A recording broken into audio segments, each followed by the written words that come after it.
good afternoon or good morning, depending on where you are. We hope that you are well, and thank you for joining today for this webinar on Regulus resources and Aldebaran resources. My name is Jacob Willoughby, and I'm Vice President of Research and an Analyst at Red Cloud Securities Incorporated. Joining me remotely today are John Black, CEO of Regulus Resources, and Dr. Kevin Heather, Chief Geological Officer at Aldebaran Resources. We'll begin today's webinar with presentations from both companies, followed by a question and answer period. A reminder, you can type your questions at any time, and we will try to get through as many as we can during the allotted time. Before we begin, I will go over the disclosures for the webinar for both companies and Red Cloud. For Regulus and Aldebaran Resources, there may be some forward-looking statements made in this webinar, and I would direct listeners to the cautionary notes on page 2 of the company's corporate presentations, located on their websites and also in this webinar.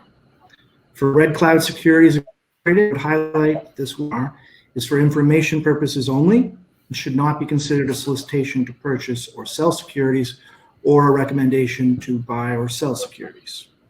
Also, we note that this webinar does not take into account particular situated needs of individual investors.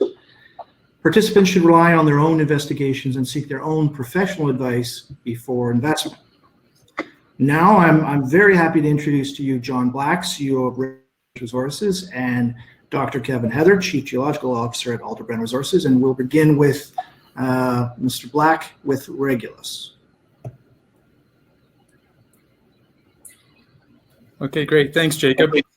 And thank you everyone for tuning in today on this. This is a rather unusual opportunity for us to present both of our companies, Regulus and Aldebaran. When I say both of our companies, these two companies share the common management. So Kevin and I are the principal C-level officers of both companies, and these are a continuation of our first company, which was called Antares Minerals. So it gives us an opportunity to update you on both companies and their key flagship projects, as well as it's a better way to take a look at what our overall strategy is on what we look for in opportunities. We've titled this Delivering Two Copper Gold Giants at the Perfect Time, and that really sums up much of what we try to do. We utilize our geologic experience primarily in South America to identify projects that have potential to be extremely large copper or copper gold projects, the type of project a major mining company would like to have. And we capture those before they're fully revealed, drill them out, de-risk them, and then ideally monetize them by passing them on to a major mining company. Both of our companies are publicly listed, so the appropriate cautionary notes and forward-looking information apply to both Regulus and Aldebaran. As I mentioned, if we look on the lower part of this diagram, we can see the three key stages of our strategy. Identify projects that have potential to be large, economically viable projects of interest to a major mining company. Add value to those by drilling them out and de-risking them, and then ideally monetize those, passing them to a group that would be the eventual developer of the project. We're good explorers. We're not necessarily miners on this, and so we're careful to pick projects that have that potential to pass on. Great strategy. It's one that's been executed by quite a number of different companies and in the same space over time.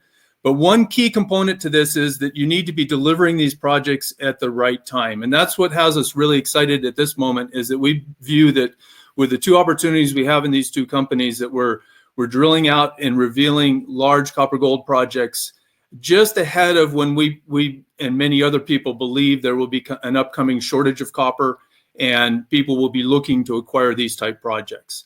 The diagram we see up above is a typical supply demand for copper. That's one that there are many variations of. Everybody's familiar with this. But the most notable thing on this is that in the not too distant future, there's a strong case for a large gap between supply and demand. Demand is going up due to electrification of vehicles, other clean energy sources, even pertinent to today's time, use of medical uses for some of the antibacterial properties, antiviral properties of copper.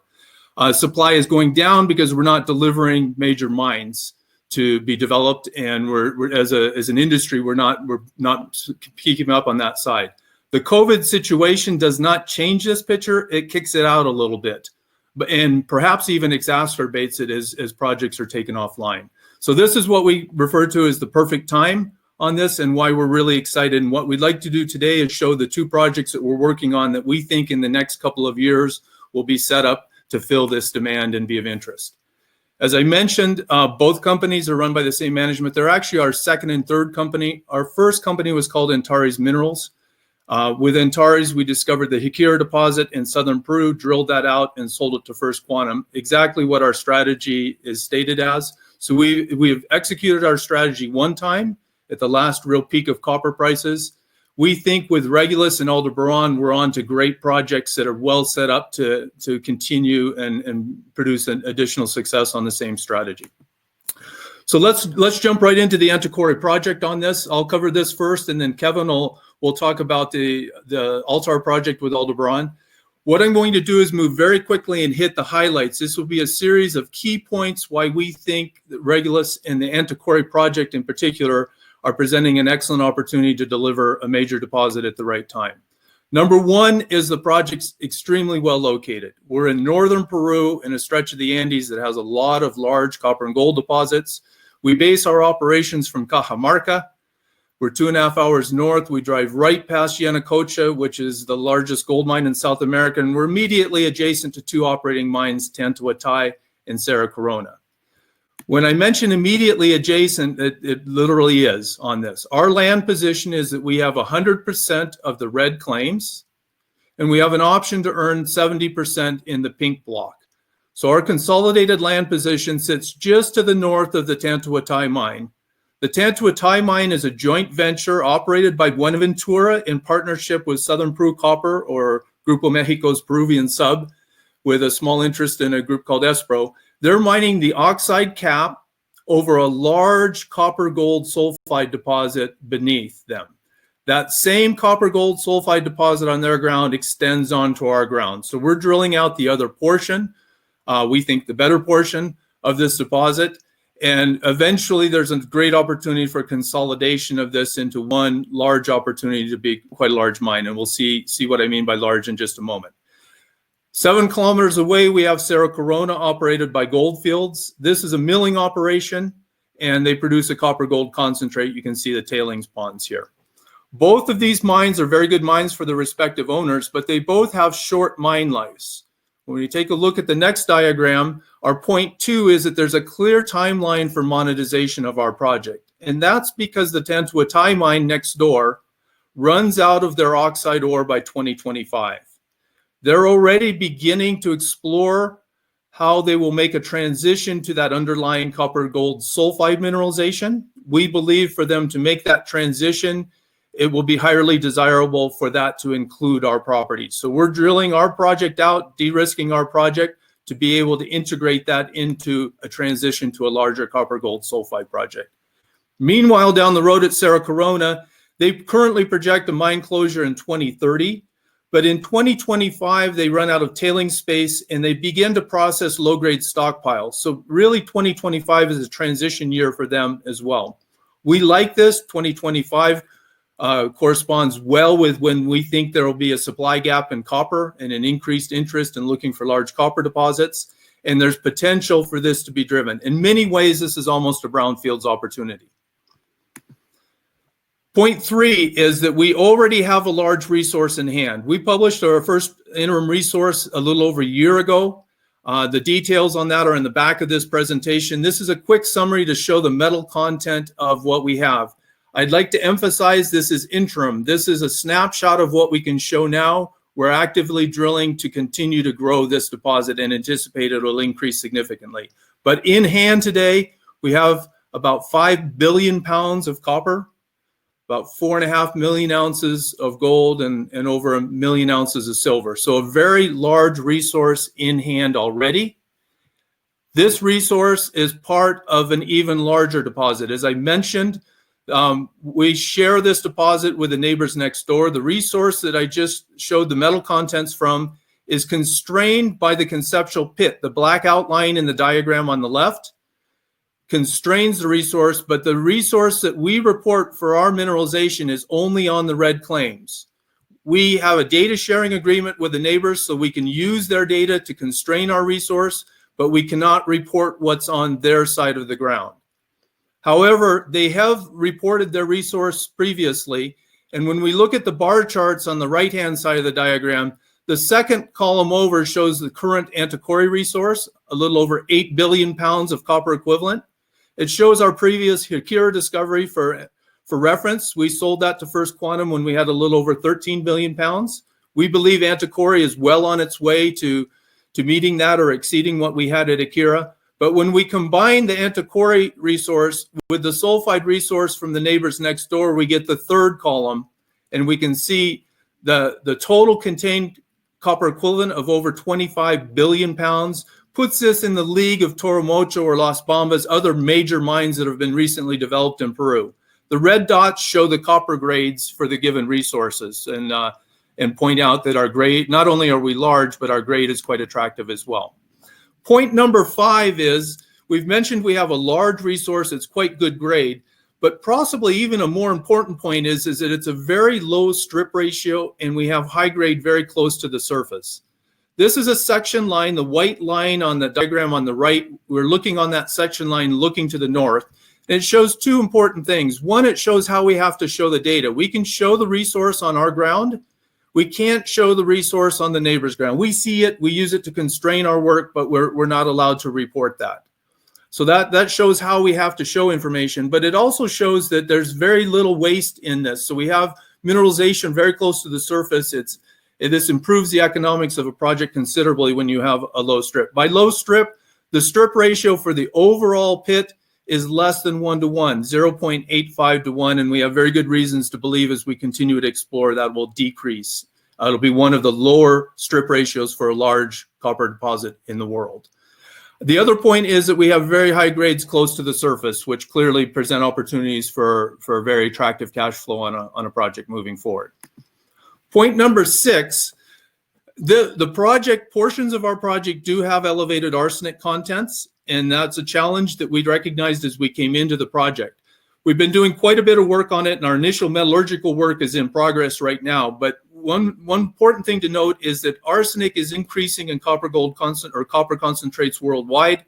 It is being handled in a number of cases in different manners. So companies are finding ways to work with the arsenic safely and go forward. We're evaluating our best pathways forward.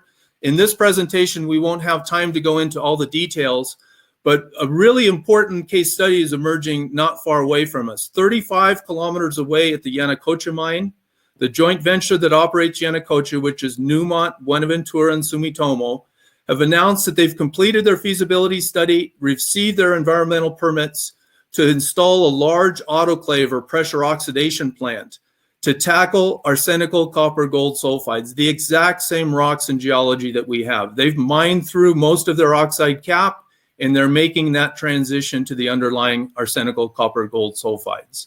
So this will be a great case study for us, a great benchmark for us to see what CapEx and operating costs are moving forward.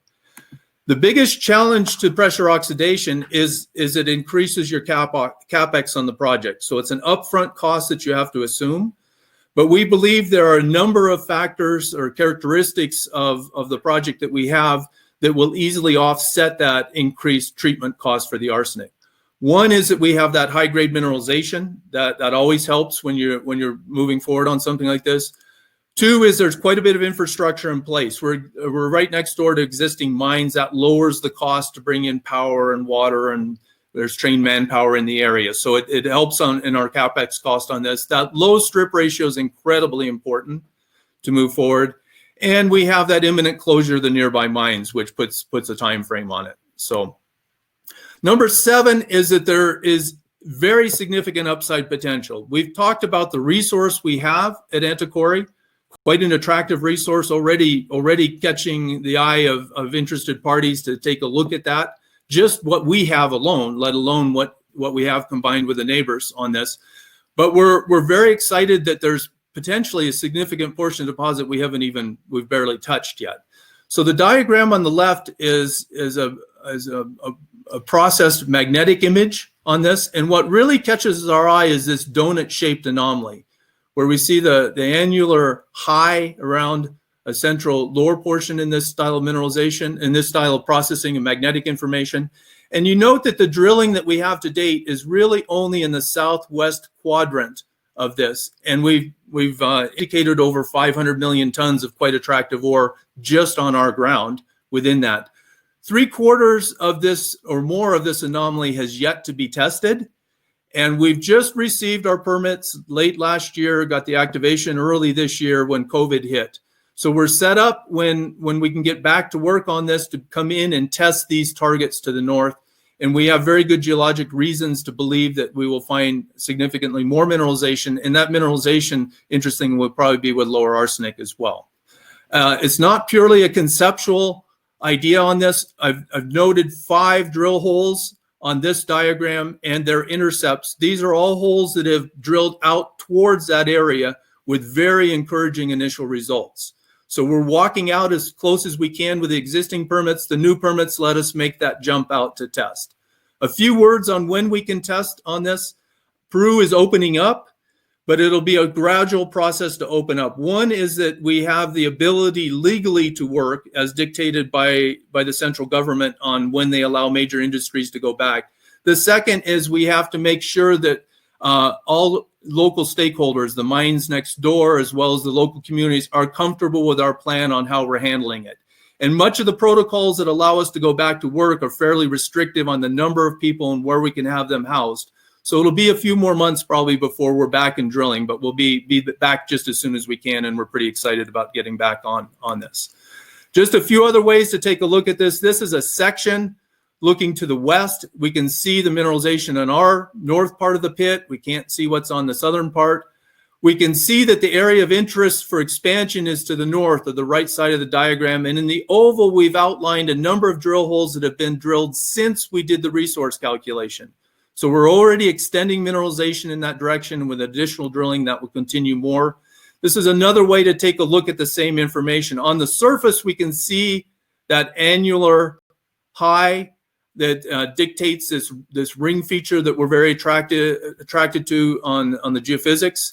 And when we look in the section beneath, we can see our drilling has just barely begun to test this. We have a large portion of the anomaly. This is on the east flank, but it also exists on the west flank that needs to be tested, and the central portion of the project of the anomaly as well. Another view of the same area. The area of interest is over 1.5 kilometers by just over 1 kilometer. So quite a large area. This could hold very significant additional mineralization to the north. Those drill intercepts put into context with all intercepts. These are the best copper intercepts drilled since 2018 by junior companies that are copper dominant intercepts. They're organized by a grade thickness parameter, so copper equivalent by meters. To make this list, you need long runs of very good copper grade, and we report 5 of the best holes in that period of time. SolGold's Cascabel project is the only one that's consistently delivering better results than we are, but we like to point out that many of theirs start at significant depth, whereas many of our drill intercepts are closer to the surface or from surface. Effectively, the Antiquary project offers the opportunity for a good grade open pit project in Peru, whereas Cascabel is an underground opportunity in Ecuador. Point number 8 is that due to recent market conditions on this is that we're poised for investors that are curious about us right now to have substantial opportunity for a good return on this. This diagram shows market cap in the vertical axis, billion pounds of copper in the horizontal axis. I pointed out that the project as we know it, what's reported right now is a little over 8 billion pounds. The diagonal black line is a constant value at 4 cents per pound of copper equivalent. That's the average price that has been paid for acquisition of similar large undeveloped copper projects over the last decade or so, including our sale of our Akira project to First Quantum.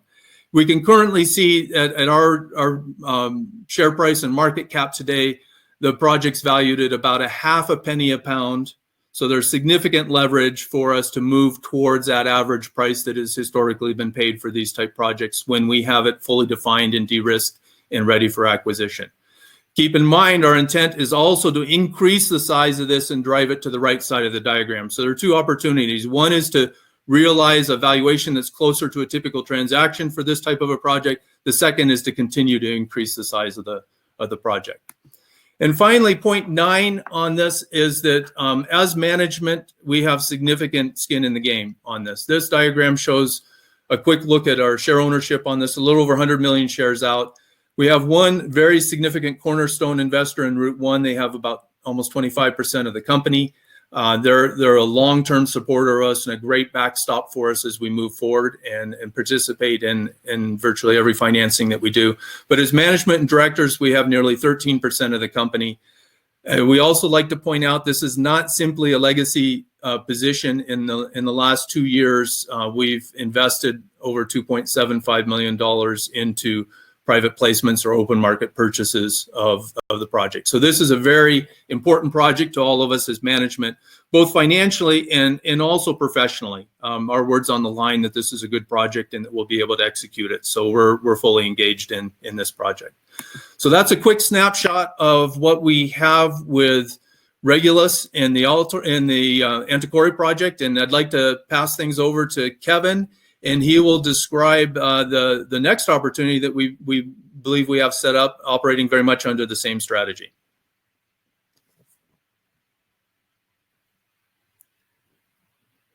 Kevin, I think you're muted. There we go. Now you should be able to hear me. Might be better to do it when I'm muted. Just want to thank everybody for staying in, and I'd like to walk you through very quickly Aldebaran Resources, a sister company to Regulus, basically run by the same management team. We've put our hands on quite a nice large porphyry copper gold system in Argentina. This is just a photograph showing only just a small portion of the deposit. You can see it's quite immense and a lot of drill pads.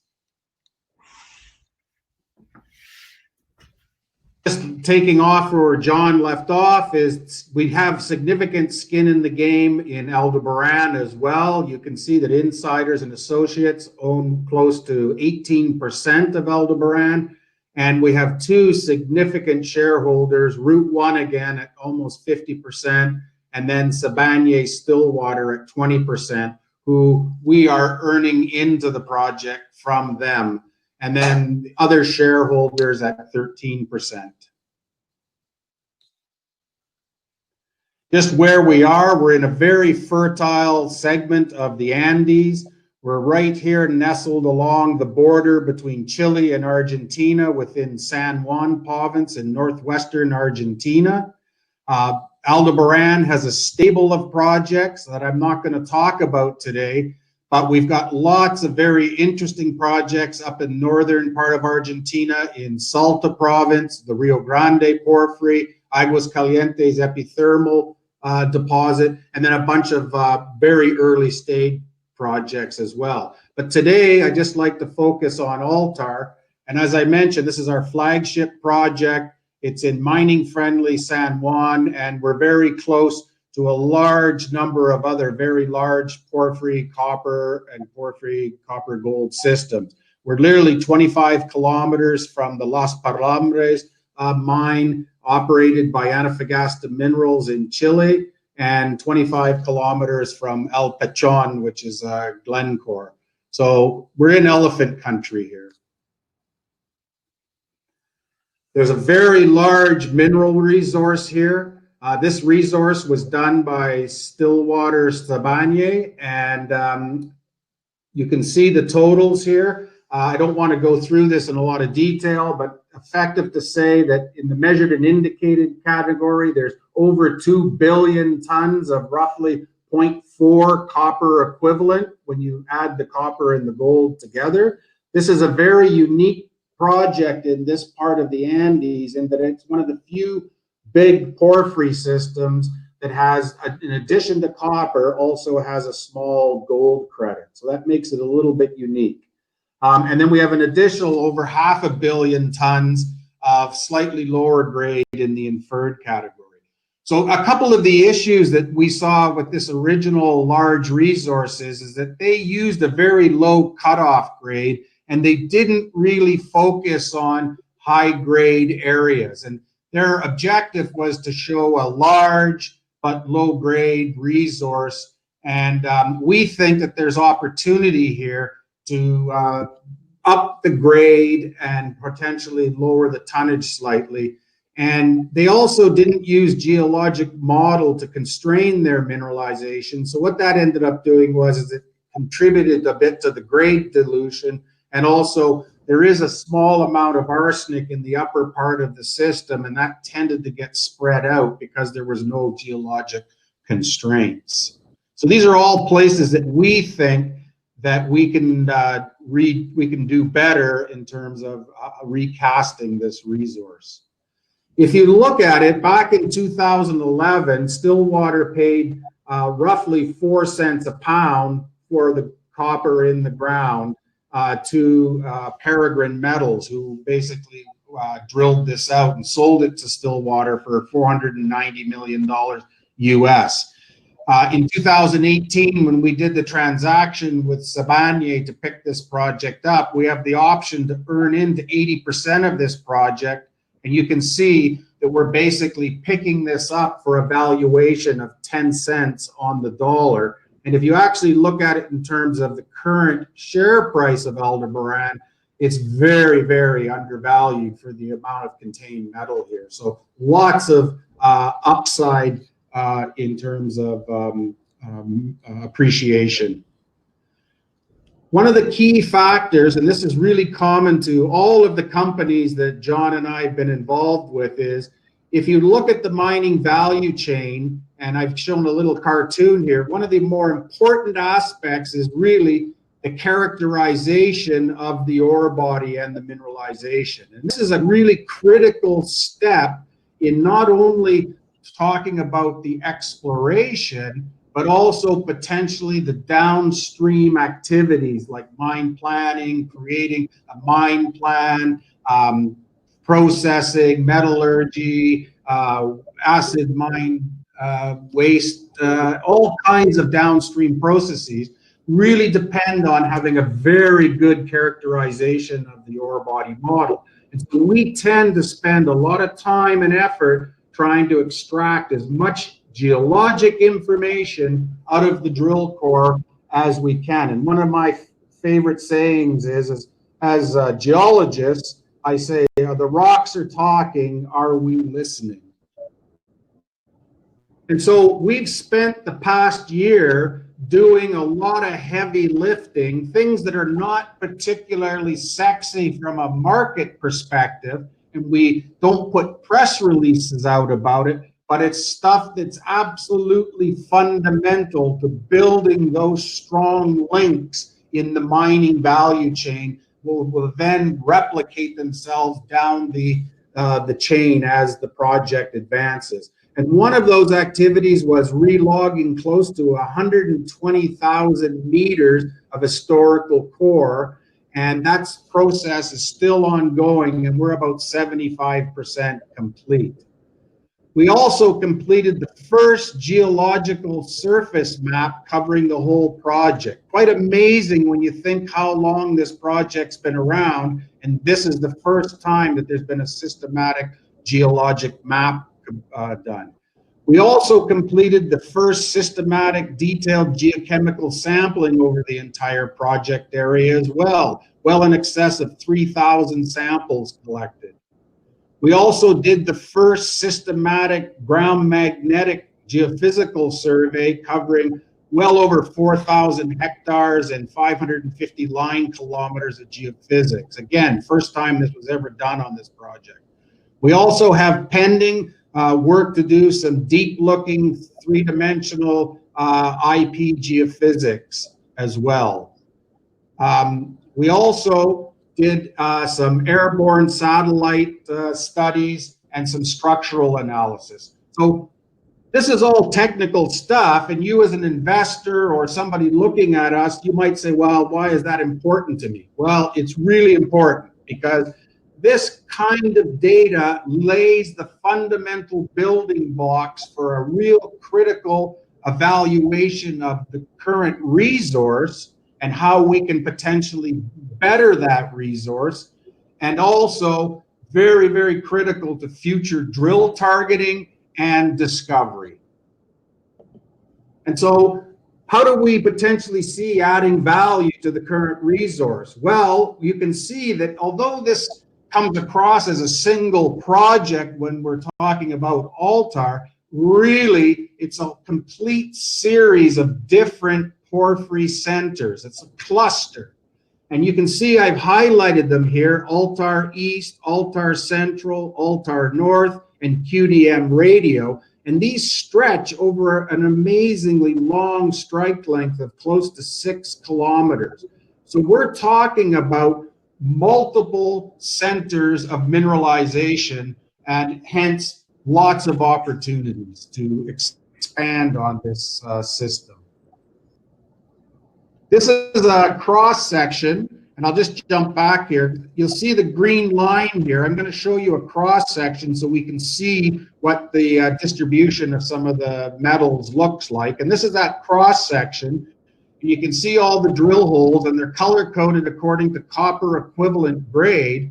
And the main thing I'd like to point out to you is that first, we can see there's some areas where we have reasonably thorough, deep drilling, but lots of areas where the drilling's only been very superficial and shallow, and other areas where we have complete absence of drilling, yet we do see surface indications of copper mineralization.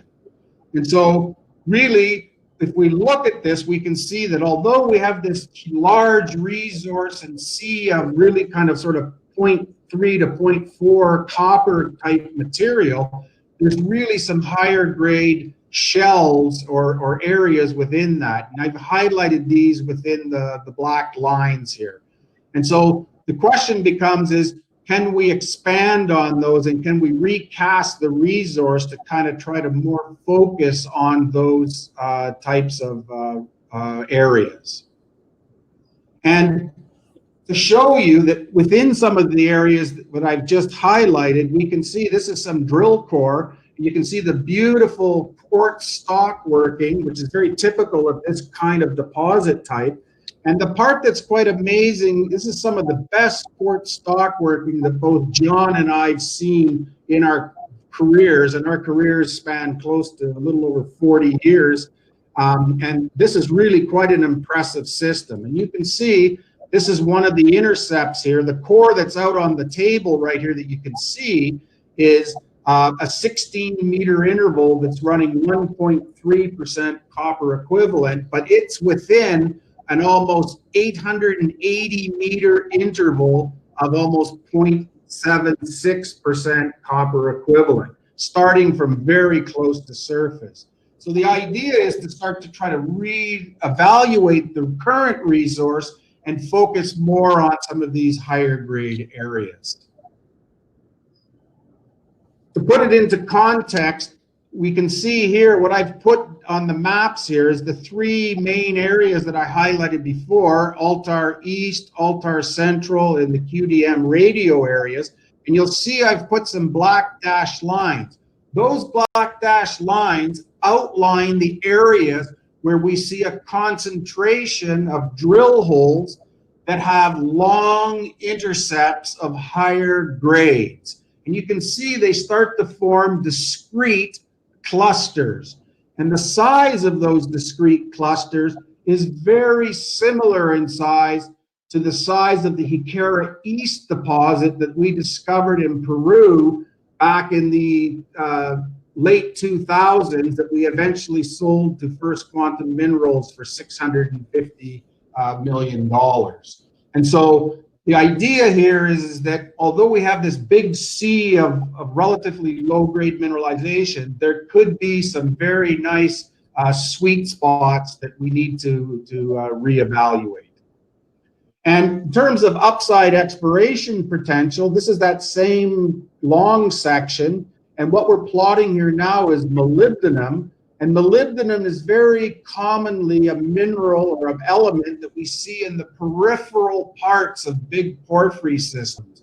And so knowing the distribution of this element is really, really critical. And you can see I've cartooned in roughly where we can imagine that there's a moly halo in these light blue shells. And we can see I've put in as question marks potential porphyry intrusions that have yet to be drill tested. And so there is upside potential to find even more mineralization than it's currently in that resource model.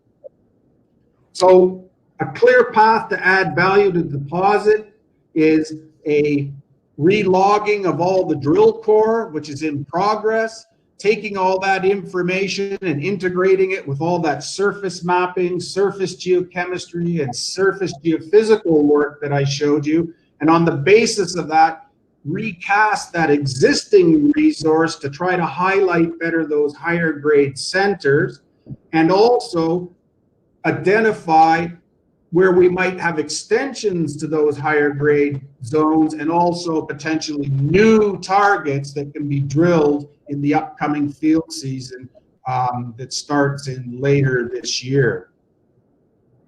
So to finish up, this is really part of a longer term strategy of trying to deliver two copper gold giants at the perfect time. We've done it once with Antares. John walked you through why we think we're going to be able to do it again at Regulus with the Antiquary project. And we also believe that the Altar project will also present itself. And both of these projects, both Antiquary and Altar, will present themselves at the perfect time in the marketplace when there's going to be a dearth of new copper projects available. And we believe major companies are going to be on the hunt to try to secure resources for the future. And so with that, I think we send it back to our hosts, and we're certainly open for questions. Thanks very much, both of you, John and Kevin. There are a number of questions, and let's dive right in. So question regarding Aldebaran mentions that when it was spun out of Regulus, it only had a Canadian listing and there were some American shareholders. And they're wondering if there's a potential listing for Aldebaran in the future.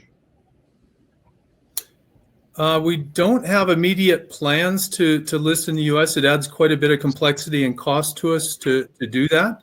But what I would encourage is those that are U.S. shareholders that are interested in that, please contact us and we'll help you. There are different ways. I'm U.S. based myself, so there are different ways that we can facilitate that they can manage their positions. Okay, great. Next question asking in regards to Regulus, specifically your Antinorte target, and when you think you'll be able to start going and have results out on? That's the big question right now on this. So as many of you will probably know, the COVID-19 crisis has hit Peru pretty hard on things. They did a great job of stepping in and taking measures to avoid having it get out of hand early. But they were well aware that they have limited capacity in their health system and they didn't want to get it swamped. So those first steps helped. But we've recently seen that the number of cases is increasing dramatically. And it's largely due to there's a large informal economy and it's very difficult to really restrict people to further movements on this. Having said that, like all countries, there's a strong push to open up the economy and get things moving again. So the approach has been a 4-stage approach. Stage 1 was large open pit mines. They started to get back to work a bit in May. Stage 2 is starting this month, which was originally designed to be medium open pit mines and exploration projects that have dedicated camps that are isolated from contact with communities. Stage 3 is smaller mines and exploration camps that have a degree of contact with communities, and stage 4 was everything. We fall into stage 3, which was scheduled to be in July, to be able to begin to present protocols to go forward and move. They're currently kind of collapsing that and moving it forward a little bit as there's pressure to open things up. So technically, the pathway is there for us to present our protocols to move forward. But it's not simply just whether we have legal acts or legal ability to do this from the country. we also have to make sure that all the local stakeholders are comfortable with this. And in our case, that involves the mine next door where we receive support from, infrastructure support, and particularly the communities. The communities in the highlands, like say a resort community in North America, is very concerned about outsiders coming in and bringing things in. So we're coordinating with them, providing support, providing information for them, and we need to make sure they're absolutely comfortable when we start work back up. So the earliest we'll be able to start, I would say, would be August, and that's highly dependent on how COVID-19 evolves and how the relationships and the comfort of the local stakeholders are with that. So even the mines themselves that are able to open up now, they're opening back up, but they're opening up at partial capacity because they have their protocols limit how many people they can have in their camp. The guys next door to us, for example, their exploration group's not working because they're not allowed space in the camp. Space is prioritized to production, and we're somewhere a little farther out than that. So we're negotiating with them how we can get back in to have our space to be able to execute our project. Great, thank you for that very comprehensive answer. A lot of moving parts, not unlike the geology of the deposits there. The next question is for Aldebaran. And it's asking about the political financial situation in Argentina. Argentina has defaulted on some sovereign debt, and wondering if that creates any worry in your minds for the company. I can go ahead and cover that one too. Argentina is kind of a special place. Kevin and I have worked there for a couple decades now, and we started Antares as a company there in 2004, and it ebbs and flows on this, and it's not as easy. If there would be more mines developed in the country if it had a policy more like Peru or Chile next door.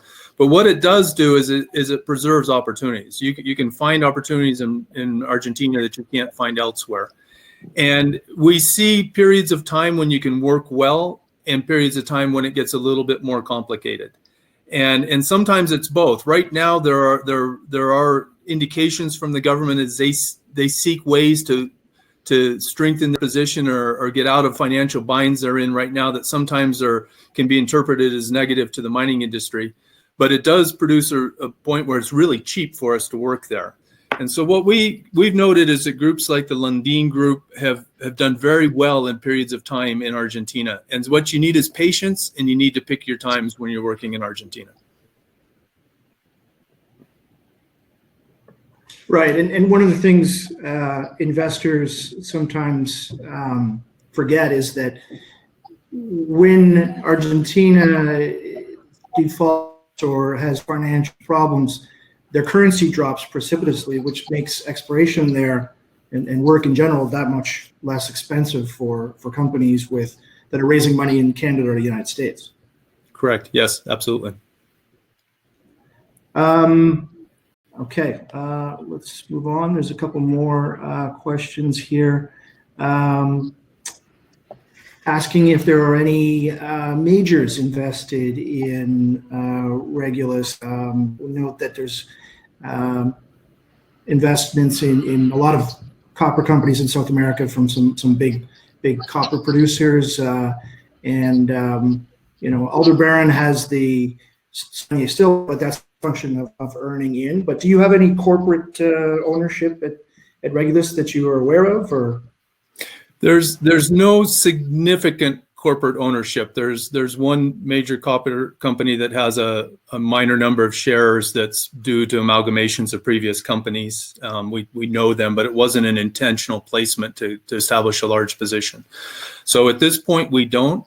But one way I can indicate the interest in the company is right now is that with the resource we've already revealed and the geologic characteristics of the project we're working on, we're drawing a lot of interest from companies to take a look at it. So we're at that stage now where there are quite a large number of people under CA taking a look at that, and that leads to conversations. So we're open to that type of opportunity, but it has to be one, as you noted, it's already kind of a complex play that we have here with the neighbors next door. So we have to be careful who we might do that with, and that there aren't strings attached that further complicate our ability to monetize our position. Right. Another question here for the Aldebaran side, asking what would the next phase of drilling cost that you'd like to do?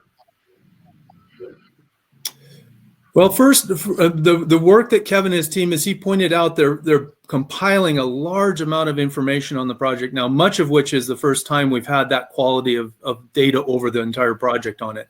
So that process will take a few more months, and then we define the drill program going from that.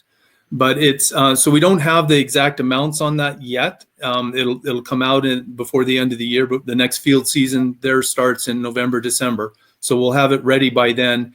But what I can point out is that our earn-in to acquire the project stipulates that we do spend quite a bit of money on the project. So I anticipate we'll have a pretty substantial field campaign kicking off in November or December of next year. Of this year. Good. This year, excuse me. Yeah. Another question regarding the resource model at Altar, and are you confident that it was well done and it represents the resources there, or is that something you'd look at redoing? Yeah, so I'll answer that one. No, the resource is well done. It's just that the objectives of that group were different than ours.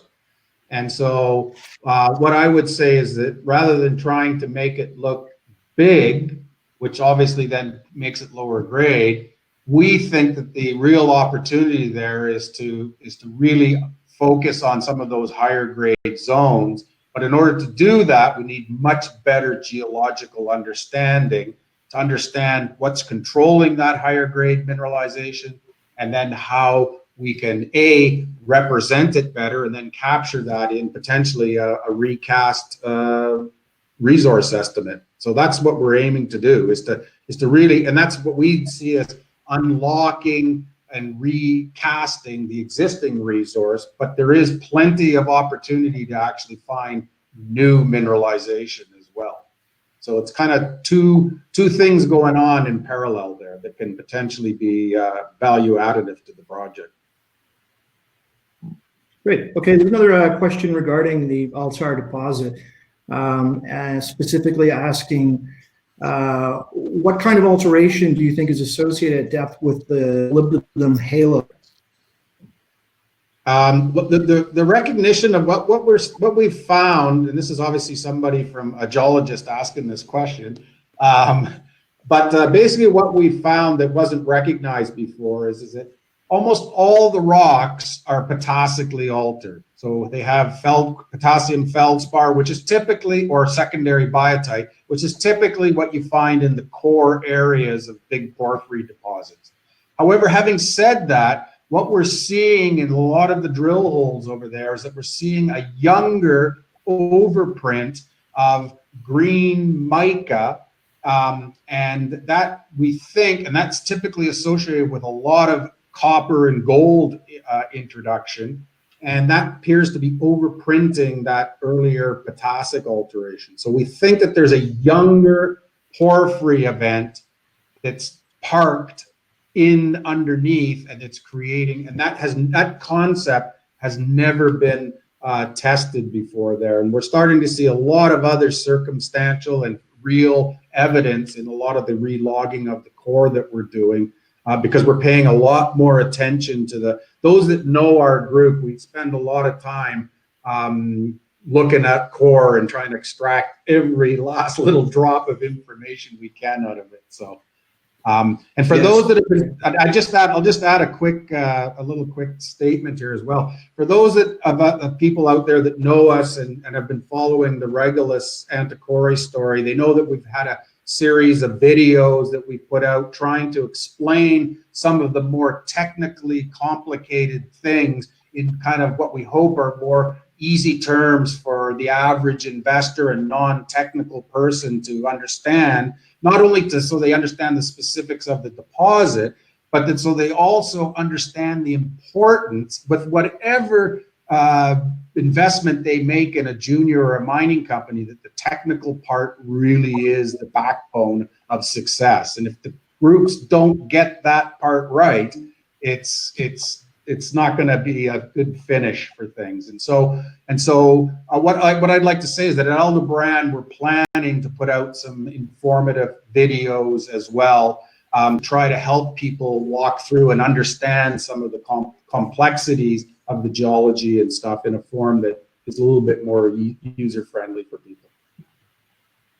Yeah, I myself can say that I've been covering your companies in the base metal and copper space and for over 15 years now, and without doubt your group gets into the most detail technically when we talk about geology and all the different aspects that go into the resource and the mineralization. And as a geo, I love it, but certain investors, it probably just goes right over their head. But you guys are, it's interesting, right? Because we've had really good feedback on some of those videos, and we have a lot of non-technical people that come around to the core displays and things as such at at some of the big conferences and at investor shows. And I think if you take the time with investors, you can, even though they may not be technically savvy and know all the buzzwords, I think they can see that they get confidence that you know what you're doing, and that B, it looks like it might be important to understand. And I've actually had some people come back and say to me, yeah, now I'm starting to look at some of my other investments with other groups, and now I'm having a more critical eye to, some of these technical things that before I might not have paid attention to. So it's we're not trying to run a university and teach everybody geology, but I'm just trying to say that it's one of the most important things we do. And it's a lot of groups, and not just juniors, a lot of majors try to shortcut this part of the process, and I think it's value destructive in the long run. Yeah, and it definitely comes through. I think the drilling that Savanier did at Altar, without having done geological mapping and basic geophysics and studying the alteration, shows that they were not that concerned with keeping the project just to drill off a resource and make it look big. Yeah, but it's all good data for us now to go back and I mean, that's the reason why we're excited about the project, Jacob. And I think that's what our listeners should understand is when we love projects that we find that have this kind of scenario, because that really is opportunity calling, because there's a chance that they've missed a big part of the story. And I think if you go back and look at our history, that's what Hikera was about. That's definitely what Antiquary is about. And we think that's definitely what Aldebaran is about too. It's recognizing geological opportunities that were missed by previous people. And so that's I think really important. I agree totally, and not to throw any under the bus. People different thresholds. They have different amounts of money they can spend. They have maybe instead of being focused on one project, they're looking at 30, and they might not have the time to do it. But I think that's a good time to cut off here. We're running up on close to an hour. But I definitely want to thank both of you very much for excellent presentations and taking the time to answer all those questions. For us, our next webinar will be next Tuesday, June 16th, focusing on the next wave of royalty companies, including Vox Royalty, Trident Resources, and Nomad Royalty Corp. And that'll be hosted by Mark McPherson, also VP Equity Research and analyst from Red Cloud Securities. So thank you all for attending, and please stay safe. Great, thank you. Great, thanks, Jacob, and thanks everybody for tuning in.